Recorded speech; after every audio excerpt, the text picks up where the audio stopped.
Hello guys, हम कर रहे थे सीपीसी और सीपीसी का पार्ट 4 कर चुके थे। अब हम आ गए थे पार्ट 5 पर। तो हम पार्ट 5 देखते हैं। इम्पोर्टेंट फैक्ट देखेंगे हम। ठीक है, तो अब आ जाते हैं हम पार्ट 5 पे। पार्ट 5 में बताया गया है विशेष कार्रवाइयाँ।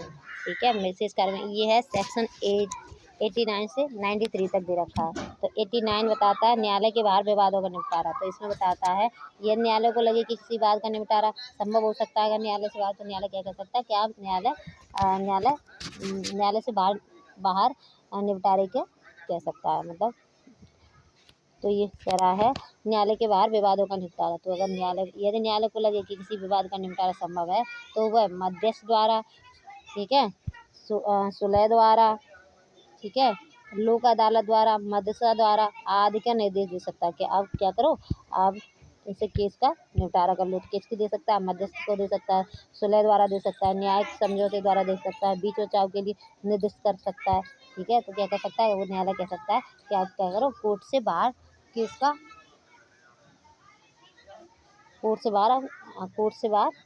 केस का निपटारा कर लो। अब इसमें एक नोट दे रखा है। तो ये कह रहा है यह धारा भारतीय विधि आयोग की 129वीं रिपोर्ट तथा मलीमत समिति की सिफारिश पर आधारित है। तो ये 89 कैसे बना? 89 मलीमत समिति के आधार पर बना है। ठीक है, अब इसमें बता रहा है लोक अदालत के बारे में, मध्यस्थ के बारे में। तो ये बता रहा है मध्यस्थ सुलह अधिनियम के बारे में बता रहा है, पहला 2 का पहला। फिर बी बता रहा है लोक अदालत के बारे में, फिर बता रहा है न्यायिक समझौते के बारे में, फिर बता रहा है बीच बचाव के बारे में। ठीक है, तो 89 क्या कहता है? 89 ये कहता है न्यायालय के बाहर वादों के निपटारे के बारे में बात करता है। और न्यायालय को लगता है कि यह न्यायालय को लगे कि किसी विवाद का निपटारा संभव है तो वह मध्यस्थ द्वारा, सुलह द्वारा, लोक अदालत द्वारा, मदरसा आदि के निर्देश द्वारा आदेश दे सकता है कि आप केस का निपटारा कर लें। अब आ जाते हैं। अब ये सेक्शन कहता है न्यायालय की राय के लिए मामले का कथन करने की शक्ति। ये कोई इम्पोर्टेंट नहीं है। अब आ जाते हैं हम 91 बताता है लोक न्यूसेंस के बारे में। तो इसमें कहते हैं लोक न्यूसेंस के बारे में बताता है। ये सेक्शन कहता है लोक न्यूसेंस और लोक पर प्रभाव डालने वाले अन्य दोषपूर्ण कार्य। तो ये पहला फैक्ट कहता है लोक न्यूसेंस यानी ऐसे कार्य जो पब्लिक को प्रभावित करते हो। ऐसे मामले में घोषणा व व्यादेश के लिए महाधिवक्ता या तो महाधिवक्ता करेगा केस, ठीक है, या तो महाधिवक्ता या दो से अधिक व्यक्तियों द्वारा न्यायालय की आज्ञा से बाद संसित किया जा सकता है। तो ये क्या कह रहा है?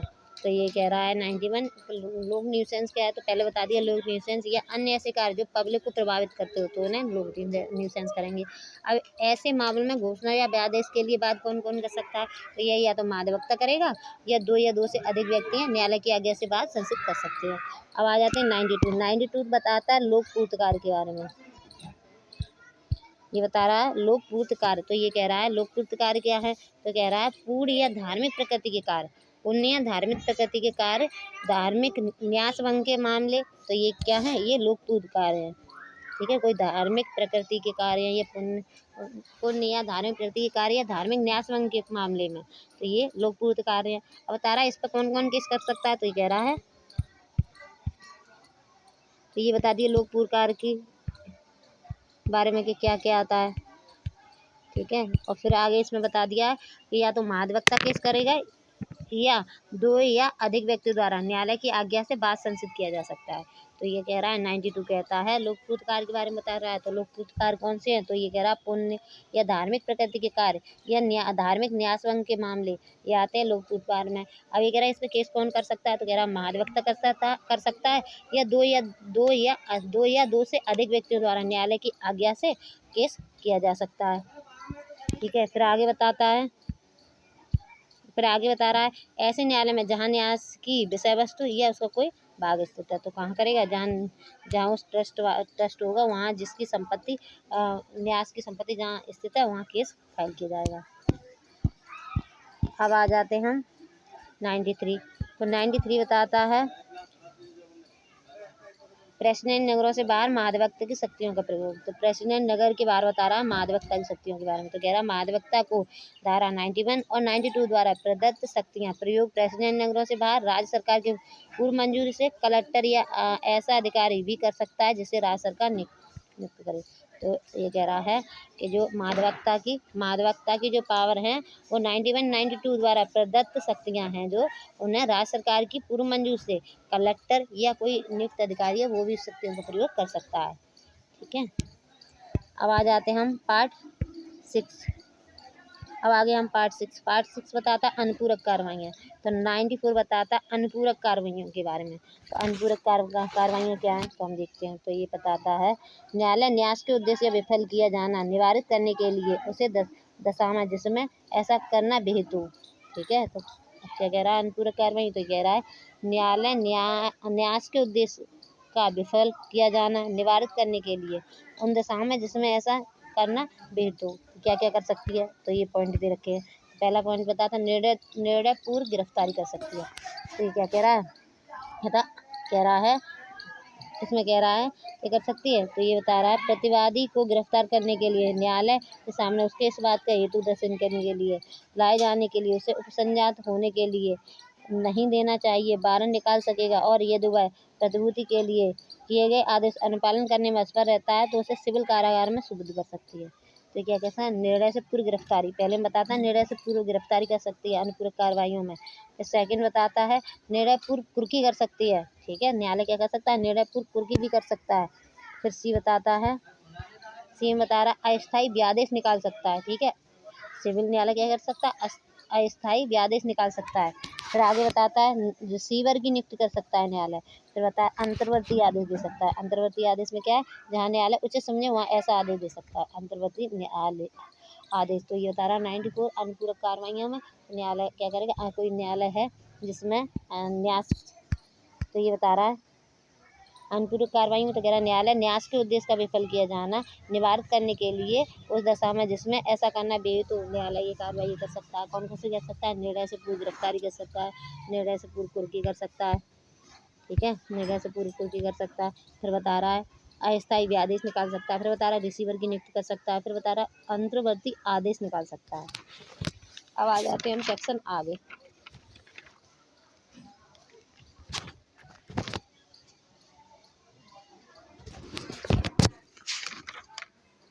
अब आ जाता है सेक्शन 95। तो 95 क्या कह रहा है, 95 पर्याप्त आधारों पर गिरफ्तारी कुर्की या व्यादेश अभिप्राप्त करने का ये प्रयत्न कर। तो ज़्यादा इम्पोर्टेंट नहीं है। अब आ जाते हैं हम आगे वाले सेक्शन में। अब आगे हम पार्ट 7।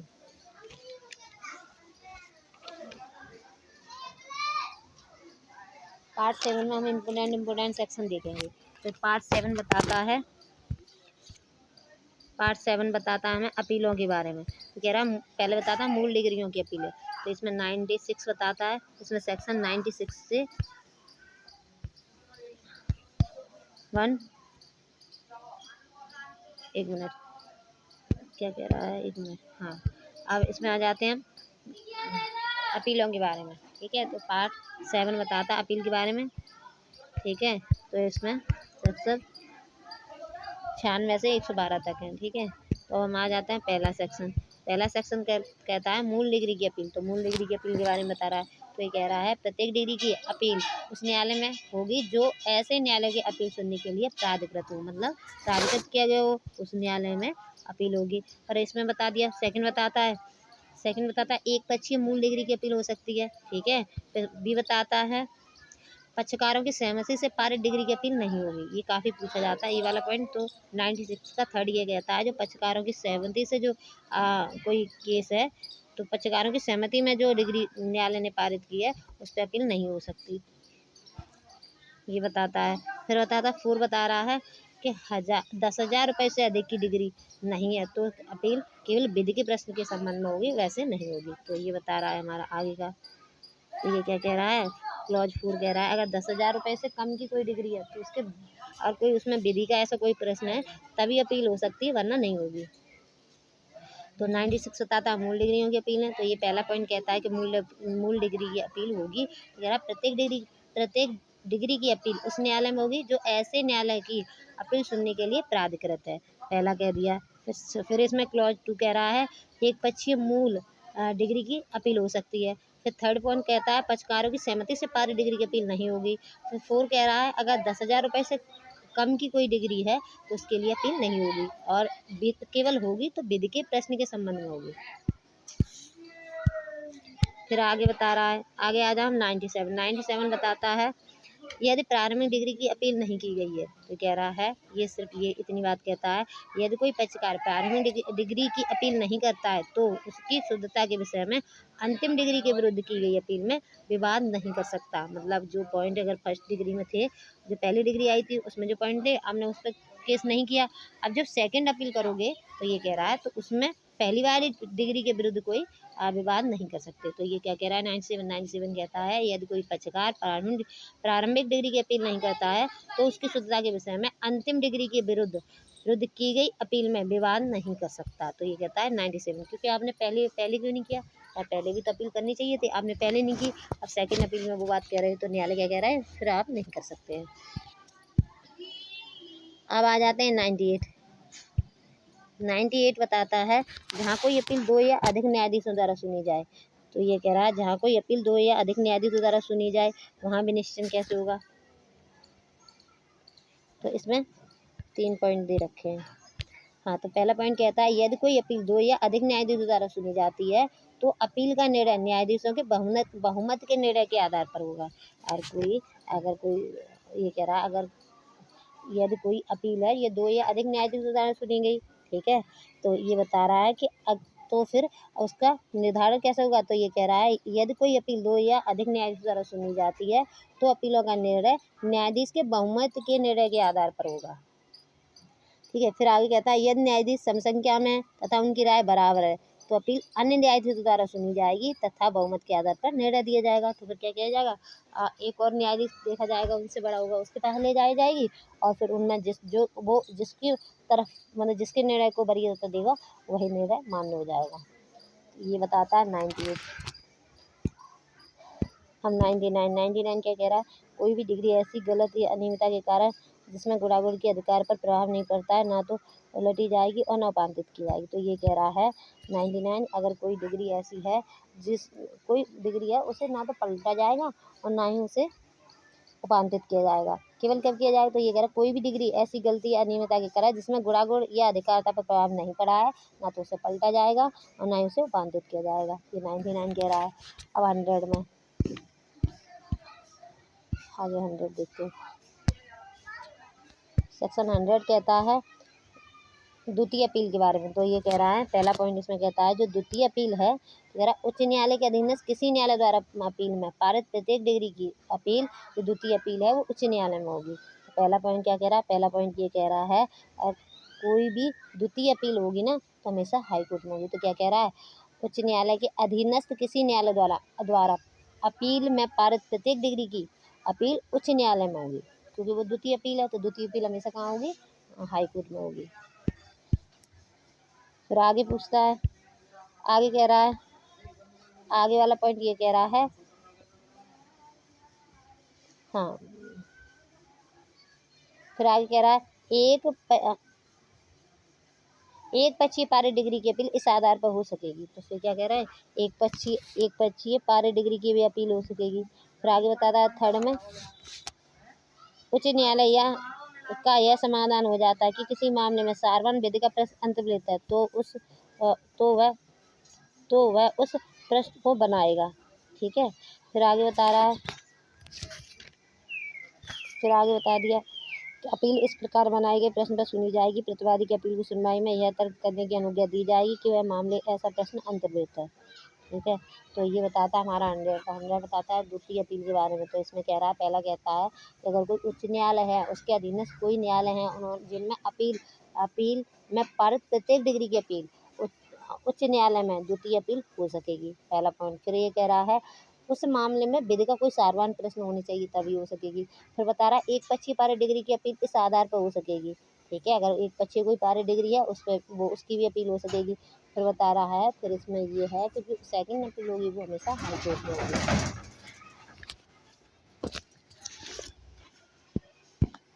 फिर ये 101 क्या कह रहा है, ये कहता है कतिपय मामलों में आगे अपील का न होना। कुछ मामले ऐसे हैं जिनमें आगे अपील नहीं होगी, तो कह रहा कुछ मामलों में अपील नहीं होगी। तो कह रहा है यदि मूल डिग्री की सुनवाई का विनिश्चय किसी एकल न्यायाधीश द्वारा किया गया है तो आगे की कोई अपील नहीं होगी। अगर कोई ये कह रहा है यदि मूल डिग्री की सुनवाई का विनिश्चय ऐसी एकल न्यायाधीश द्वारा किया गया है तो आगे उसकी अपील नहीं होगी। फिर आगे बताता है 101। ये कहता है 101 कहता है द्वितीय अपील का किसी भी अन्य आधार पर न होना। तो ये कह रहा कोई भी द्वितीय अपील धारा 100 में वर्णित आधारों पर ही होगी, अन्यथा नहीं होगी। फिर आ जाते हैं 102। 102 कहता है यदि मूलवाद की विषय वस्तु 25,000 रुपये तक हो तथा धन की वसूली के लिए हो तो द्वितीय अपील नहीं होगी। और 25,000 से ज़्यादा के लिए है तो फिर कर सकेंगे। तो सेकंड अपील कब होगी? 25,000 से ज़्यादा के लिए होगी, जब ही होगी।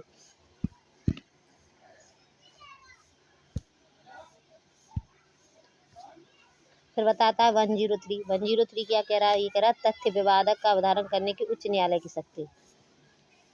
तो इसमें कहता है ये कह रहा है यदि पर्याप्त साक्ष्य हो तो उच्च न्यायालय द्वितीय अपील में मामले के निपटारे के लिए विवादक अवधारित कर सकेगी। ठीक है, तो न्यायालय क्या कर सकेगा? विवादक अवधारित कर सकेगी। फिर कह रहा है निचले न्यायालय द्वारा अवधारित नहीं किए गए हैं वो विवादक भी अवधारित कर सकेगा।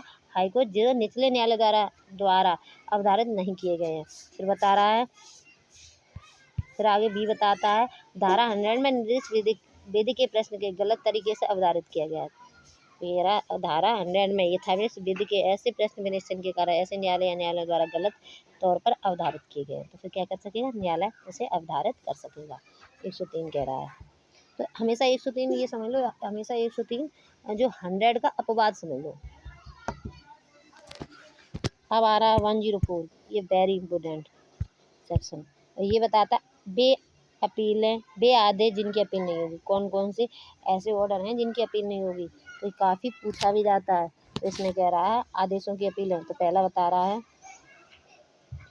तो कह रहा तो इसमें ये बता रहा है कि कौन कौन से की होगी। ठीक है, तो कह रहा है सेक्शन पहला बताता है सेक्शन 35A के अधीन आदेश है उसकी अपील होगी। फिर आगे बताता है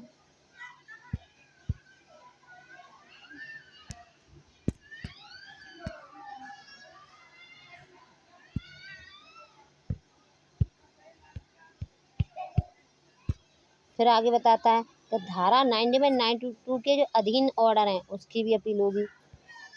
फिर बताता है धारा 95 के अधीन कोई आदेश है उनकी भी अपील होगी। फिर आगे बताता है कोई भी ऐसा आदेश जो जुर्माना लगाता है या सिविल कारागार में निरोध निर्दिष्ट करता है जो डिग्री के निष्पादन में नहीं है, ऐसे आदेश जिसकी अपील विधि द्वारा अनुज्ञात है, अपील में पारित आदेश की द्वितीय अपील नहीं होगी। तो सीधा सीधा ये कह रहा है कौन कौन से आदेशों की अपील होगी।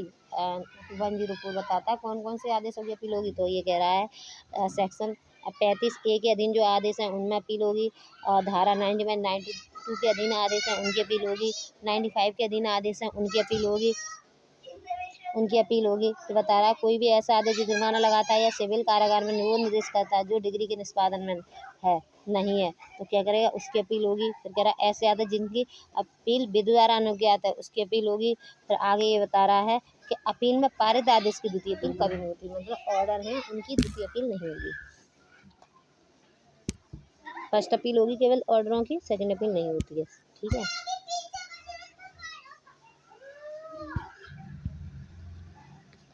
अब 105 कहता है अपील कौन सुनेगा। तो ये कह रहा है अपील कौन सुनेगा। तो कह रहा आदेश की अपील कौन सुनेगा। तो कह रहा ऑर्डर की अपील वहाँ होगी जहाँ सूट की डिग्री की अपील होती है या उच्च न्यायालय में होगी। तो पहले बता दिया 2 पॉइंट है, तो कहाँ होगी। तो कह रहा अपील की आदेश की अपील वहाँ होगी जहाँ बाद की डिग्री की अपील होती है या उच्च न्यायालय में होगी। ठीक है, तो ये 2 जगह होगी। 106 बता दिया। और 107 आता है, और 107 कहता है अपील न्यायालयों की शक्तियाँ बताता है। 107 तो कौन कौन सी शक्ति होंगी। तो ये कह रहा है अपील न्यायालय को कौन कौन सी शक्ति होंगी। तो ये बता रहा है मामले को आंतरिक रूप से निपटारा करने की शक्ति होगी। ठीक है, अंतिम रूप से निपटारा करने की शक्ति होगी। मामले को प्रतिपेशन करने की शक्ति होगी। विवादक विरचित कर उन्हें विचारण के लिए निर्देशित करने की शक्ति होगी। अतिरिक्त साक्ष्य लेने की शक्ति होगी। जो शक्तियाँ इस संहिता द्वारा दी गई हैं वो सारी शक्तियाँ होंगी। ठीक है, तो ये बता रहा है हमारा 107 कौन कौन सी शक्ति होंगी। अब आगे 108। 108 बता रहा है अपील डिग्रियों और आदेशों की अपीलों में प्रक्रिया। हम करेंगे अब 109। 109 कहता है उच्चतम न्यायालय में अपीलें कब होगी। जैसे ये बताता है सुप्रीम कोर्ट की अपील के बारे में बता रहा है, तो ये कह रहा है यदि मामले में कोई सार्वजनिक विधिक प्रश्न हो,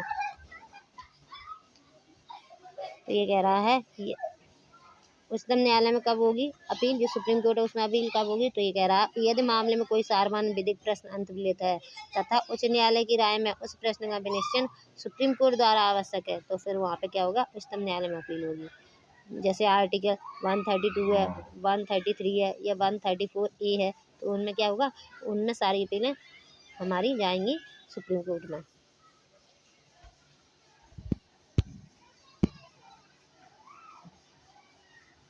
अब ये व्यावर्ती वगैरह दे रखे। अब आ जाते हैं हम अब आ गया हमारा पार्ट 8।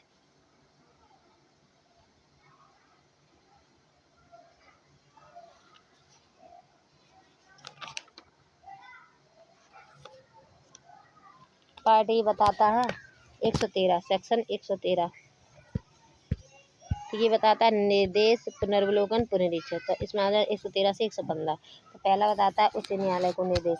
तो इसमें ये कह रहा है कोई भी न्यायालय किसी मामले पर राय लेने के लिए किसी उच्च न्यायालय को निर्देशित कर सकता है कि यदि कोई बात जिसमें अपील नहीं होती है या द्वितीय अपील नहीं होती है या निष्पादन की कार्रवाई लंबित है, ऐसे बाद में विधि का बल रखने वाली कोई रूल से संबंधित कोई प्रश्न है, तो वहाँ न्यायालय क्या कर सकता है, जो निचले वाला न्यायालय है वो अपने निर्देश हाई कोर्ट को दे सकता है कि आप इस पर बताएं कि क्या करना है। जैसे या फिर सुनवाई करने वाला न्यायालय को ऐसे प्रश्न पर कोई संदेह है तो उच्च न्यायालय को निर्देश दिया जा सकेगा कि आप क्या करें, इन जो ये पॉइंट है उनका निर्धारण करें। तो फिर कहाँ देगा, हाई कोर्ट में देगा। तो ये बता रखा है 113 में निर्देश के बारे में।